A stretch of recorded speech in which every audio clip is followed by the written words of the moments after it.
Say, kids, what time is it? It's kind of like watching TV, but, in your car. It's a little quiet in here. Yeah, what's going on? I don't know.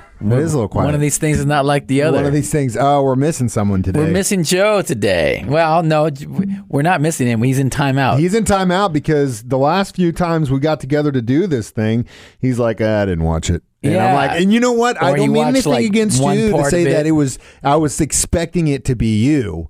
That didn't watch it? They didn't watch it. That's all I do is watch documentaries, I know. You and I have batting 100. I know, we are. Joe needs to stop watching whatever cooking show he's at home watching. Yeah, home and garden. And get to what we need to talk about. Yeah, and Dark Side of the Stream. Dark Side of the Stream. So here we go. Well, the two of us, the band's broke up. Yeah, we're on a hiatus, kind of. We're doing the duo thing. He's going to listen to this, and he's going to be so mad at us. Pissed off at us. Joe, if you're listening, we're sorry. We love you. No, just do what you're supposed to do, and then you can come back in. Pay attention to the end about what we're going to watch for next week, but we're going to get to that later. Today, the subject of our Dark Side of the Stream, a documentary Mike's called... choice. It was my choice. Came out last year. It's called Tread. But it just came out on Netflix or something, right? Something because like that. I hadn't seen it before. It tells a story about a man who lived in Colorado, Granby, Colorado to be specific. It's a small mountain town. I've actually been through it. It's just kind of like some of those towns in Colorado are where it feels kind of like the Southwest. It's a little town. Yeah, a little small town.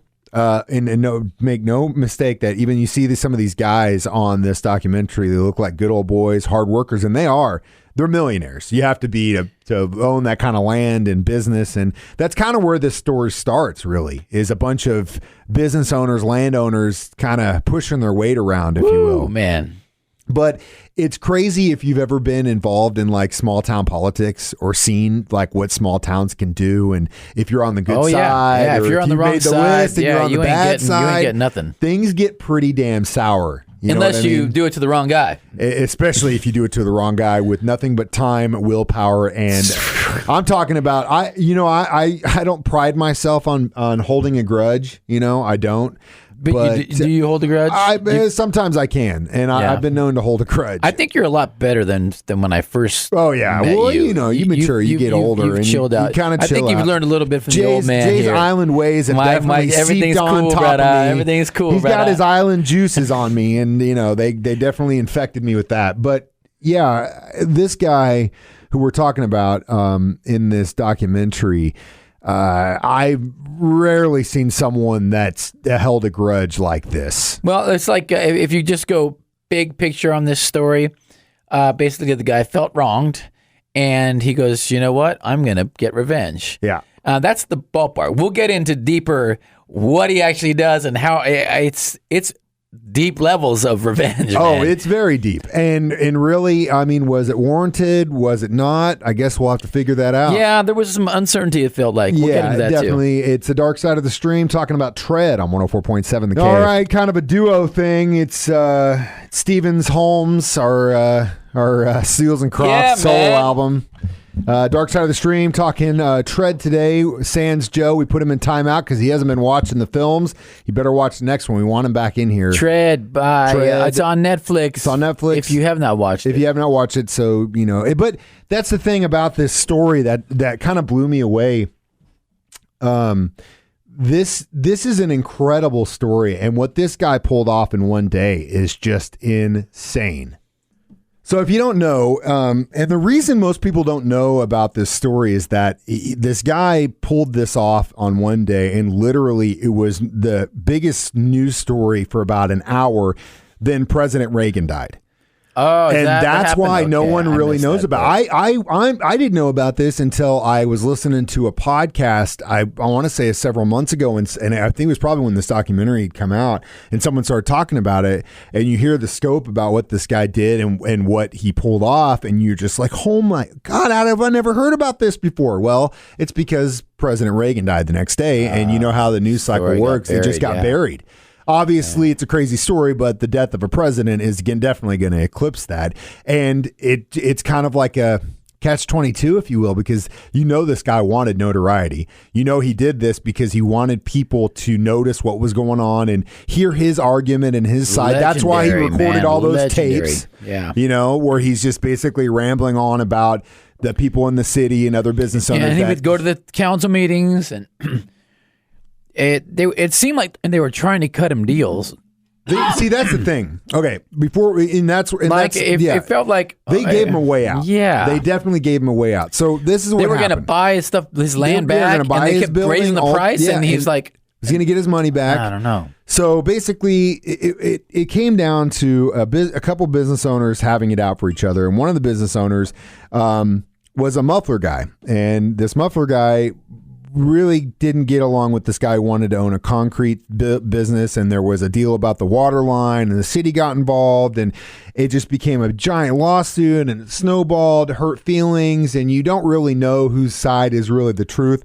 It could go back to the kid stays in the picture. There are 4 versions. Yeah. Your side, my side, and the truth. And I think that's a really good way to paint this picture. But basically, this guy who's running this muffler shop gets so butthurt. And like Jay said, they actually offered him money to not only pay for what he'd spent on the land and the business. He could have made a profit. Lawyers, he could have made money. He could have gone out, huge profit. Gone to another mountain town and did what he did. Very weird that he just was so mad at these dudes or whatever, or just like, no, I don't want your money.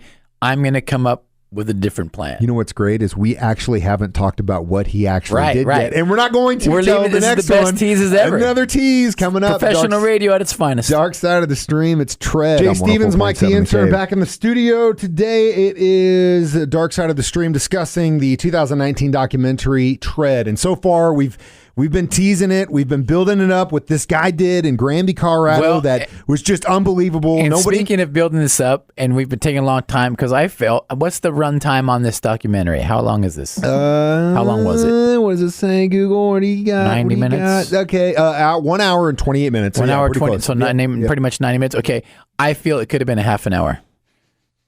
There was a lot of filler. Like they milked the clock on this one. They did.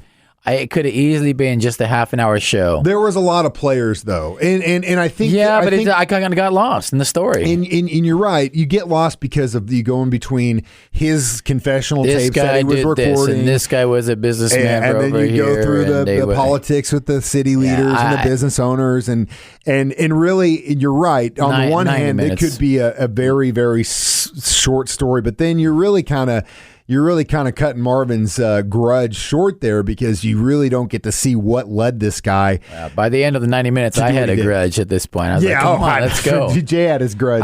I just felt it could have been a shorter, they could have got to the point a little quicker. So basically, this guy fought with city leaders and other business owners about land disputes and what he wanted and what he felt like they did to him, and they were against him. And so at a certain point, he sells his big muffler shop business, but with the exception that he gets to keep one of these buildings and work in it and turn it into a shop. And so I think it was like a garbage company that basically bought his thing and just used it for like a setting up for his trucks, and they would move trucks in and off his property closer to town so they could do what they had to do. Well, over the next 10 years... That's the crazy part. Is this guy woke up every day. You get pissed off about something, and it could last for a couple days, a couple weeks, months, maybe a couple years, maybe 10 years. But eventually, you're going to wake up and eye on the prize. We're gonna wake up, and you're gonna be like, what's the deal? I'm wasting my time on these jerks. What am I doing this for? Yeah, you're just gonna let it go. This guy woke up. He didn't let it go. Got his welding suit. He didn't let it go. Bought a bulldozer. He bought a bulldozer at auction, tried to sell it, didn't sell, and then brought it into this warehouse. Basically, barely gets it into this warehouse, then spends the next 10 years armoring the thing. Turning it into a tank. A tank fitted with plexiglass all the way around so he could have cameras. Cement walls reinforcing the steel metal walls. Yeah, I mean, there was, and really, actually, you want to talk about the militarization of police forces across the country. This was the beginning of that.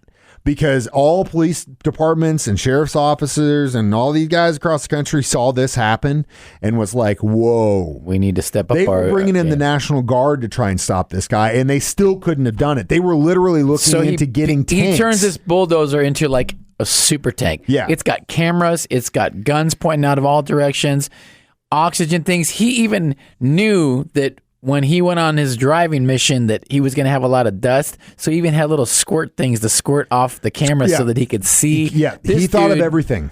He like really an did. evil genius, he turned out to be. The only thing he didn't think of was the gun getting stuck, because he went to go try and blow up a big giant propane tank at one point, and all the sheriffs and the cops were like, "Okay, get away!" And he couldn't hit it because it kept hitting the side of his tank. Oh. But really, you talk about oversight. So basically, this dude turns this bulldozer into a tank, jumps in it, and goes, "All right, here we go," and just drives through town and just starts destroying everybody's Literally, building. everyone that wronged him. City Hall, driving through everything with this bulldozer. Destroyed everything. Cop cars overturning them. And what's crazy is there were two things he overlooked. The gun thing, right?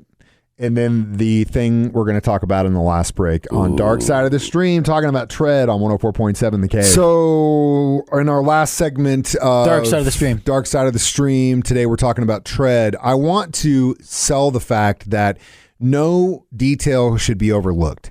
You spend 10 years of your life waking up every day armoring a giant tractor to make it look like a tank, to make it act really to be a full functioning with tank. Closed circuit cameras in there Yeah, everywhere around it. Can't shoot the guy, can't destroy it unless you had another tank around, which in Granby, Colorado, they did not have a tank. It was crazy. They were going to bring one in to stop this guy. It was crazy. But he overlooked two details. One, the range of his gun when he was trying to blow up that propane tank. It kept hitting the side of the tank, so he couldn't do it. And two, the building layout of the last building he went into, which was the brothers' building, and there was a basement in it. And when he was in there demolishing, the tracks got stuck in the basement. He got stuck and game over. So what I want to sell to you guys is this. In the event. If you ever get so mad and you are getting so crazy mad about something and you go this far to get back at someone, do Dot your not eyes. look. The devil is in the details, guys. Dot your eyes, cross look your at those T's. building specs. Make sure the ranges work. I mean, I know he couldn't take it out to test it. That's probably where he got wrong on the gun range. But yeah, because he had to hide. He worked on this thing in secrecy, and Nobody when guys knew. came into his building to inspect something, he just covered it up with tarps, and he said, "Oh, I'm just working on like." No one had any idea. No one had. But then any again, idea. if you're not going to think some dude is building a tank inside of his garage. No, they just kind of let him go on his And own. it barely made it out the door. Like it was. So, and crazy. really, actually, is the biggest lesson here is to let things go, because Yeah. It's not worth it, man. No, it's not worth it. You Because it need to didn't let end it up go. good for this dude, you know. You need to let it go. He wasted 10 years of his life beyond the years he wasted fighting with these people. So he fought with them for years, and then he wasted 10 years of his life doing that. And for what?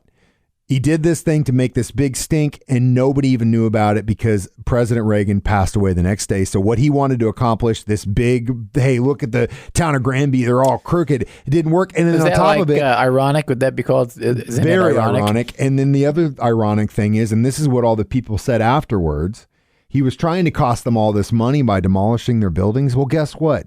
Insurance comes into play, and most of them made more money in the deal after he went through and demolished the buildings. So they got more out of it. So he actually helped them. So if you seek revenge, make sure your enemies don't prosper. I hate to use Oprah as a way as a segue into Oprah. But she said hatred is like drinking poison and expecting the other person to die. I agree with that statement 1,000 times. If you were that pissed off, find a way to let it go, because that person has no idea, and I guarantee you these people knew that this guy was mad, but not that pissed off. Yeah. He just needed to let it go. So there you go. Tread. Interesting story. Crazy story, man. If you want something to watch this weekend, watch Grudge, that. You know? baby. Grudge. So I guess since we're short a guy here. Since Joe's empty seat, Joe's though, empty in memorandum is empty sitting mic, next to me, I'm he's putting just- my hand on his we're touching imaginary leg. We're touching his knee right now. Yeah, that's what I do. What do you want to watch for the next one? Well, I guess Challenger, You want to do the Challenger? Yeah, I guess Okay. Challenger. I mean, I was going to watch it based off what you told me I already. gave you a heads up about Yeah. it. It's on Netflix. It just came out. It's called Challenger. It's about the space shuttle that exploded. And just a teaser, I thought, well, it'll probably be just a recap of what happened, but I'm grilling some chicken. I'll put it on. Look, I got goosebumps. I got goosebumps. No idea what it was about, and it's deeper than that. Okay, that's just it's a story that I didn't know about, the Asian dude that blew up in there. He went to my high school. My gym is named after him. I had no idea that you were that close to that. The teacher, my aerospace teacher, which we were sitting in aerospace class watching the launch. She was his classmate. Yeah, this Asian chick. Oh, man. And yeah, it went down like live in front of our eyes. Yeah. So. And all kids in school. Yeah, that's crazy. Well, that's going to be one hell of a conversation. Jay taking us back to the dark side of the stream next week. Challenger on Netflix.